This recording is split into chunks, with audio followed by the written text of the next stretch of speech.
Hola a todos, especialmente los estudiantes de la materia Teoría y Métodos 1 de la Escuela de Antropología de la Universidad Central de Venezuela. Este es nuestro segundo de 3 videos para esta nuestra quinta semana del curso. En este video vamos a revisar dos posiciones filosóficas que fueron dominantes en el siglo XVII e incluso el siglo XVIII europeo, con respecto a los orígenes o los fundamentos principales del conocimiento. Vamos a contraponer la visión del grupo que ha sido denominado como los racionalistas frente al grupo denominado como el de los empiristas. El grupo racionalista, encabezado por este señor que ven acá, que es René Descartes, fundamentalmente un grupo que ha sido identificado con los filósofos del continente europeo frente al grupo de los empiristas, que más bien son filósofos de las Islas Británicas. En el caso de los racionalistas tenemos a René Descartes, pero también Leibniz o Brauch de Spinoza como algunos de los principales exponentes de esta visión. Sin más, vamos a dar inicio a un brevísimo análisis del texto de René Descartes, El discurso sobre el método, publicado en 1637. Recordando la revisión histórica que venimos haciendo, 1620 fue publicado el Novum Organum de Francis Bacon, 1623 son los diálogos no, disculpen, 1632 son los diálogos de Galileo. Entonces, este es 1637, 5 años después.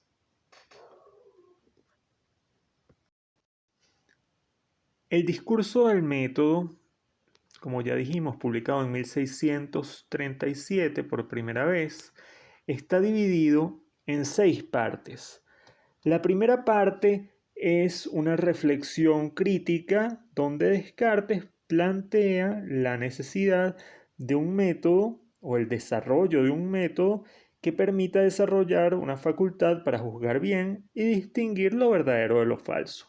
La segunda parte es una revisión más bien autobiográfica donde él narra la forma o los pasos que siguió para la búsqueda de ese método. En la tercera parte ya hace un esquema y brinda los cimientos con respecto al método que va a proponer. En la cuarta parte lo aplica de manera reflexiva y brinda algunos elementos según los cuales él considera, utilizando el método, puede dar cuenta de la existencia de Dios. La quinta parte usa nuevamente el método para estudiar la circulación y los vasos sanguíneos. Y en la sexta propone las cosas que él considera necesarias estudiar desde esta perspectiva.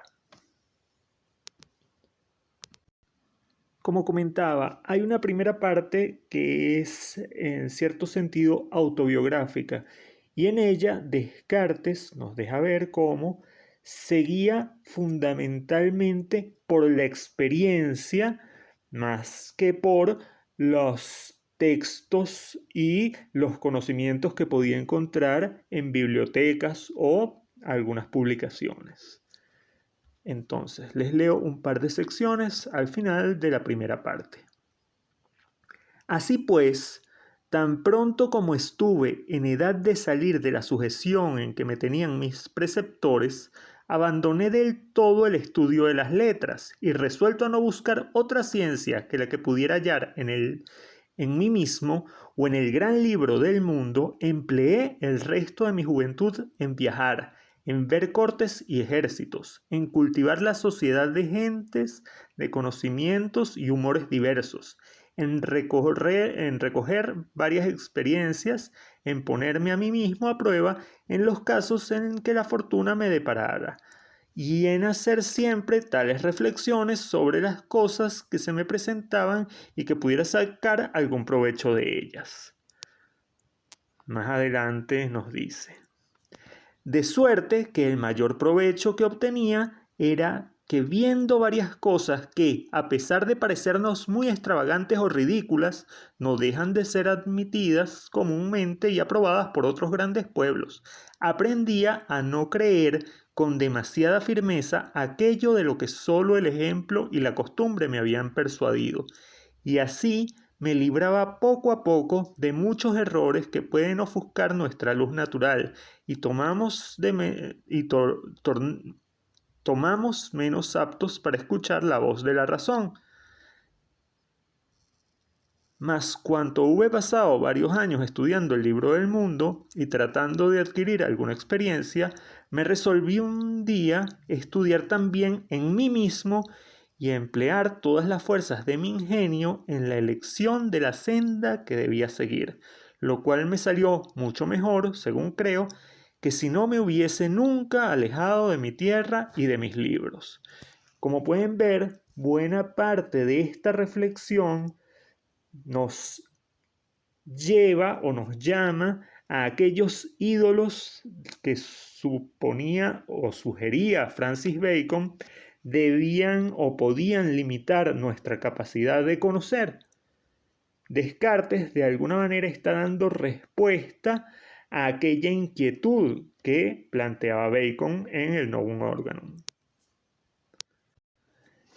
Después de una reflexión en la que Descartes plantea como su propósito procurar reformar sus propios pensamientos y construir sobre un terreno que sea enteramente suyo, enteramente propio, plantea las 4 leyes que van a regir lo que él define como su método.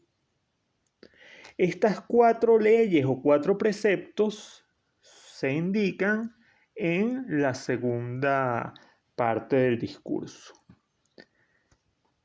Podemos leerlos en esta edición en la página 47.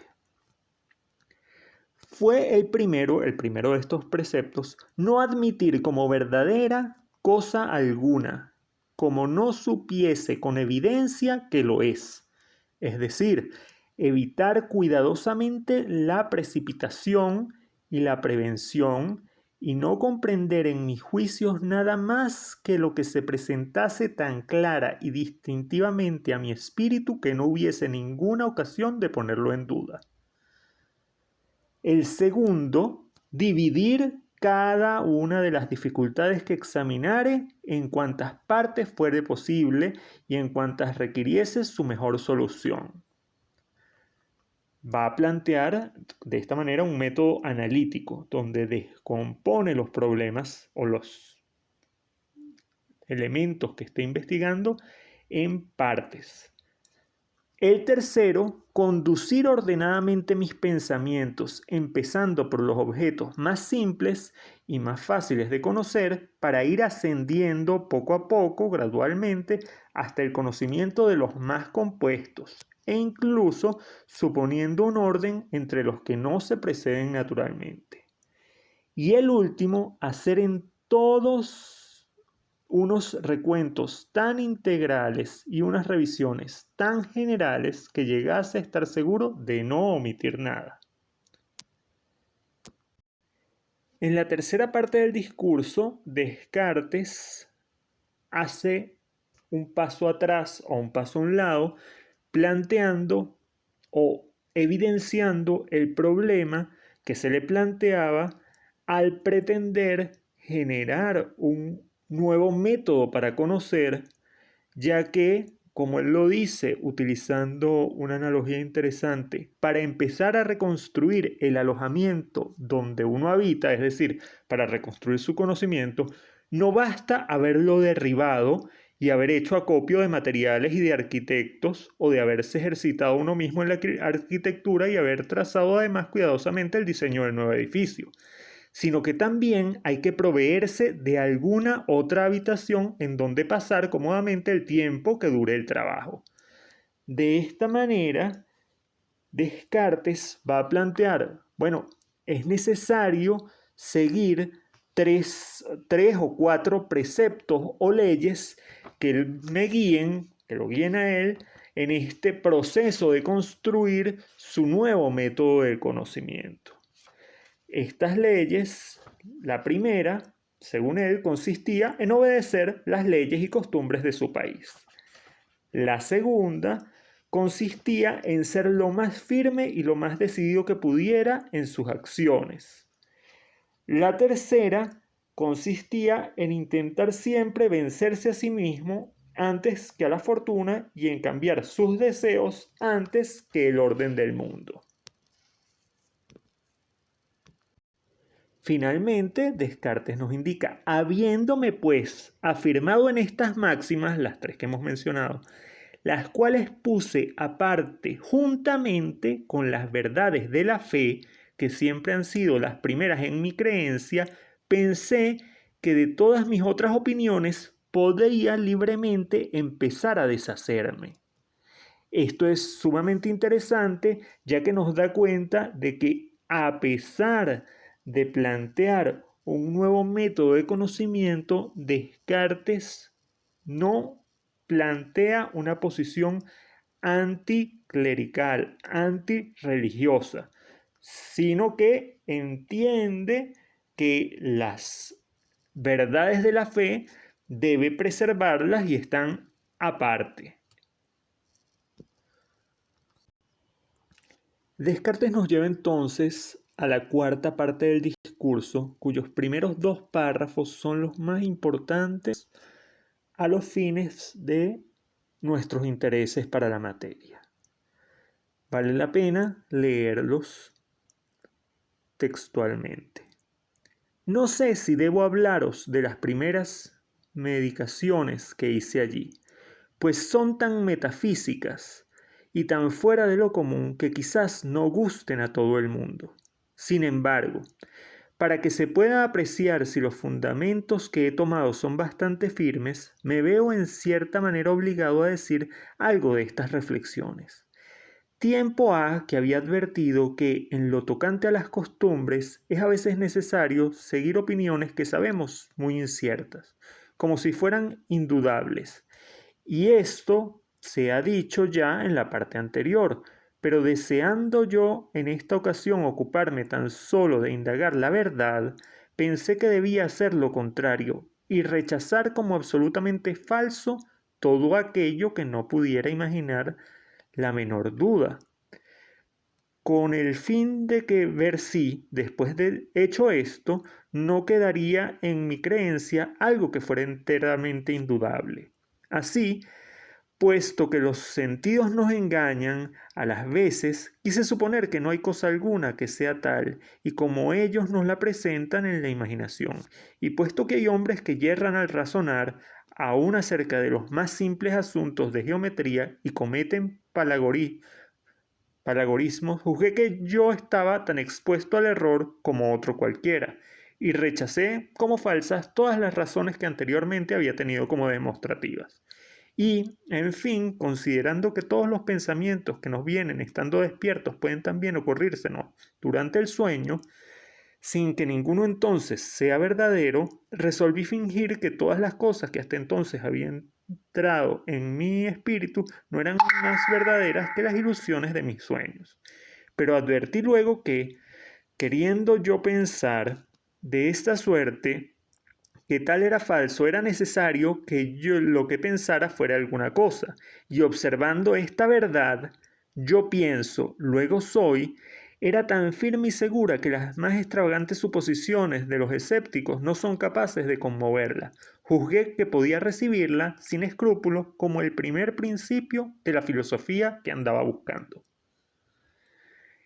Examiné después atentamente lo que yo era, y viendo que podía fingir que no tenía cuerpo alguno y que no había mundo ni lugar alguno en el que yo me encontrase, pero que no podía fingir por ello que no fuese, sino al contrario, por lo mismo que pensaba en dudar de la verdad de las otras cosas, se seguía muy cierta y evidentemente que yo era, mientras que con solo dejar de pensar, aunque todo lo demás que había imaginado fuese verdad, no tenía ya razón alguna para creer que yo era. Conocí por ello que yo era una sustancia cuya esencia y naturaleza toda es pensar y de no necesitar para ser. de lugar alguno, ni depender de cosa alguna material, de suerte que este yo, es decir, el alma por la cual yo soy lo que soy, es enteramente distinta del cuerpo, hasta más fácil de conocer que éste, y aunque el cuerpo no fuese, el alma no dejaría de ser en cuanto es. Esta frase, pienso, luego soy, pienso, luego existo, cogito ergo sum en latín, va a ser la frase característica del discurso del método de Descartes y va a ser una frase característica de los racionalistas. Resumiendo la idea, Descartes se plantea, de lo único que yo no puedo dudar es de que estoy dudando. Él dice, yo puedo estar durmiendo, yo pudiera estar soñando, pudiéramos estar, no lo plantea Descartes en este sentido, pero pudiéramos estar en una película como La Matriz, ¿sí? Donde estamos conectados a un mundo. Somos solo un cerebro conectados a una computadora que nos da visiones y nos crea una ficción del mundo. Eso pudiera pasar, tal vez pudiéramos hacer las más excéntricas reflexiones en ese sentido. Pero lo que nos dice Descartes es de lo único que no podemos dudar es de que estamos pensando, es de que estamos dudando. Y en tanto eso es así, nuestro pensamiento es esencia y la razón va a ser base para nuestro conocimiento. Es interesante en este contexto darnos cuenta de que esta idea de qué es la realidad, cuál es nuestro acceso a la realidad, los sueños son parte de la realidad o no lo son, estamos despiertos y esto es la realidad, es algo que también es un tema muy común en la Europa de finales del siglo XVI, principios del siglo XVII. Hay obras como Sueño de una noche de verano, El Quijote y La vida de sueño de Calderón de la Barca, donde el tema del sueño, dónde está la realidad, son recurrentes. Entonces, es importante que a estos filósofos, como ya les he dicho, los contextualicemos en el marco mucho más amplio de su contexto histórico.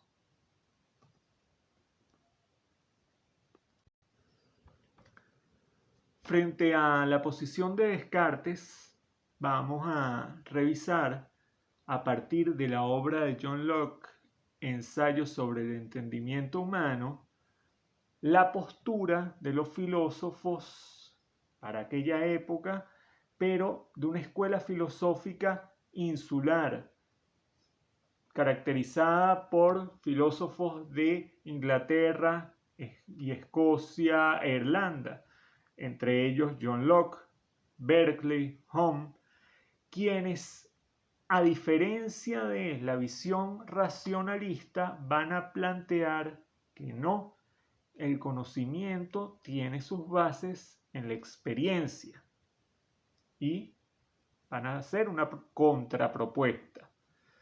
Este texto de John Locke, el ensayo sobre el entendimiento humano, es escrito a 1666. Sin embargo, su publicación es de 1690.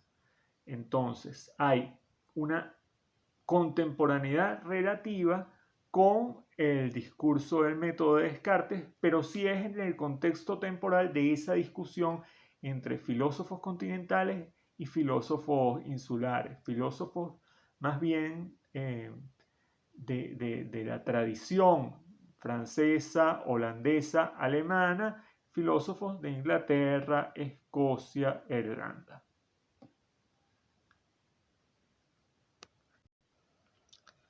John Locke da inicio a su primer libro de este ensayo sobre las nociones innatas en su primer capítulo con una sentencia lapidaria. No hay principios innatos. Y dice, 1.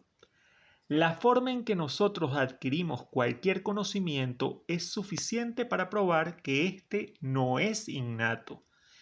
Es una opinión establecida entre algunos hombres que en el entendimiento hay ciertos principios innatos, algunas nociones primarias, caracteres como impresos en la mente del hombre, que el alma recibe en su primer ser y que trae en el mundo con ella. Para convencer a un lector sin prejuicios de la falsedad de esta suposición, me bastaría con mostrar, como espero hacer en las siguientes partes de este discurso, de qué modo los hombres pueden alcanzar solamente con el uso de sus facultades naturales todo el conocimiento que poseen, sin la ayuda de ninguna impresión innata, y pueden llegar a la certeza sin tales principios o nociones innatas.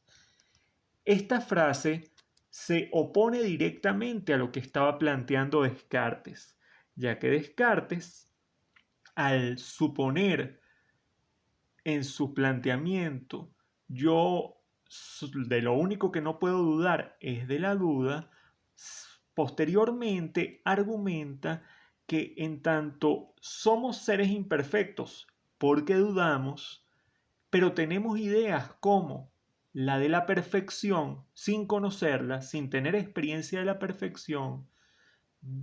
Descartes se planteaba de dónde sale esta idea y Descartes sugería esta debe ser una idea innata puesta en nuestra alma, en nuestro entendimiento desde sus orígenes.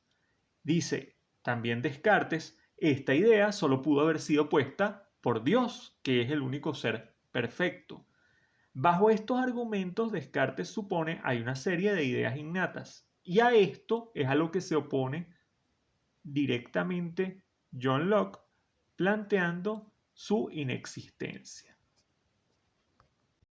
En el quinto punto de este primer capítulo, Locke plantea estos principios, hablando de los principios innatos, o los principios que se argumentaba podían ser innatos, dice Locke, estos principios no están impresos en el alma naturalmente, porque los desconocen los niños, los idiotas, etc. Porque primero es evidente que todos los niños no tienen la más mínima aprehensión o pensamiento de aquellas proposiciones, y tal creencia basta para destruir aquel ascenso universal, que por fuerza tiene que ser el concomitante necesario de toda verdad innata. Entonces, ya que se niegan la existencia de las ideas innatas, Locke propone en el libro 2, en el capítulo 1, lo siguiente, de las ideas en general y de su origen. La idea es el objeto del pensamiento, puesto que todo hombre es consciente para sí mismo de que piensa, siguiendo aquí las ideas de Descartes, ¿no? Y siendo aquello que su mente se ocupa, mientras está pensando las ideas que están allí, no hay duda de que los hombres tienen en su mente varias ideas. Y aquí empieza a hablar de algunas de las ideas.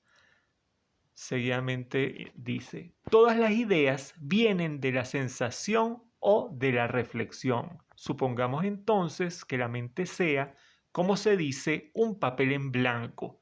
Y este es un término importante en la obra de todos los empiristas y puesto en el panorama por Locke, este de papel en blanco, en latín el tabula rasa, es como se define esta mente en blanco. Entonces, como sigue diciendo, limpio de toda inscripción y sin ninguna idea. ¿Cómo llega a tenerlas? ¿Cómo llega a tener las ideas? ¿De dónde se hace la mente con ese prodigioso cúmulo que la activa e ilimitada imaginación del hombre ha pintado en ella, en una variedad casi infinita? ¿De dónde saca todo ese material de la razón y del conocimiento? A esto contesto con una sola palabra, de la experiencia. De ahí el fundamento de todo nuestro conocimiento, y de ahí es de donde en última instancia se deriva. Seguidamente habla de las dos fuentes de experiencia. Por un lado estarían los objetos de la sensación, uno de los orígenes de las ideas. En primer lugar, nuestros sentidos. Entonces, la sensación va a ser para Locke la experiencia externa, la que viene dada por nuestros sentidos. Seguidamente nos habla de las operaciones de nuestra mente, el origen de las ideas. Entonces dice, pero en segundo lugar, la otra fuente de donde la experiencia provee de ideas al entendimiento es la percepción de las operaciones interiores de nuestra propia mente al estar ocupada en las ideas que tiene, las cuales operaciones, cuando el alma reflexiona sobre ellas, las considera y proveen al entendimiento de otra serie de ideas que no podrían haberse derivado de cosas externas.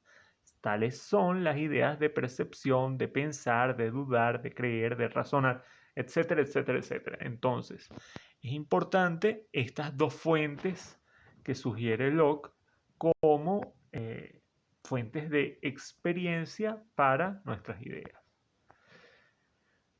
Todas nuestras ideas son de una o de otra clase. Me parece que el entendimiento no tiene el menor vislumbre de alguna idea que no sea de las que recibe de uno de estos dos orígenes.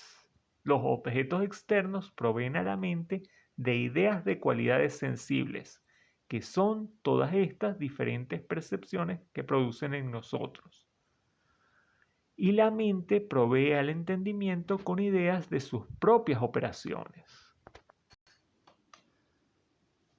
Como pueden ver entonces, tenemos estas dos posiciones con respecto a los orígenes de las ideas, ¿sí? Los orígenes finalmente del conocimiento del mundo, que son contradictorias unas de otras. Por un lado, esta de los racionalistas y por otro lado, la de los empiristas. Estas dos visiones van a ser de alguna manera visiones rivales y generar tradiciones filosóficas contrapuestas que posteriormente tratan de ser conciliadas por la posición de Immanuel Kant, que vamos a revisar en un próximo video.